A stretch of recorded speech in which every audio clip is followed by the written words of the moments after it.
Mu gitondo cyo kuri wa gatandatu, Perezida Paul Kagame yakiriwe na mugenzi we Alnam Aliyev bagirana ibiganiro byihariye byagarutse ku mikoranire ihuriweho n'ibihugu byombi mu nzego zitandukanye. Abakuru b'ibihugu byombi banayoboye isinywa ry'amasezerano y'imikoranire mu nzego eshanu zirimo ubuhinzi, uburezi, ubwikorezi bwo mu kirere, ubucuruzi n'imitangire ya serivisi mu nzego z'ubuyobozi.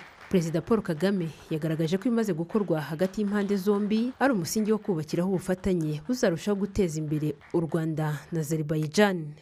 There are many similarities, Mr. President, between Nyakubahwa Perezida, u Rwanda na Azerbaijan duhuriye kuri byinshi. Nsanga rero dukwiriye kubakira kuri ibyo duhuriyeho, tugateza imbere ubutwererane n'iterambere. Mwarakoze gutuma ibyo bishoboka. Turifuza gukomeza kongera imbaraga no kugera kure kugira ngo ibikorwa by'ubutwererane byatangiye bitubyarira umusaruro twese hamwe.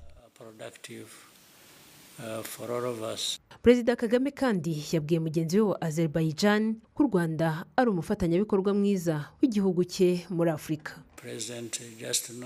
Perezida, mumenye ko mufite inshuti muri Afurika ariyo u Rwanda.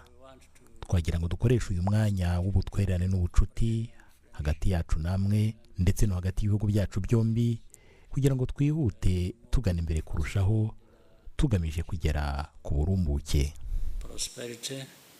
Perezida Kagame yanasuye ikigo cya leta gishinzwe imitangire ya serivisi no guhanga udushya muri Azerbaijan, Asana, ikigo gishamikiyeho ibigera kuri 28 bifasha mu gukurikirana no guhuza ibikorwa byo kunoza imitangire ya serivisi mu nzego za leta n'iz'abikorera.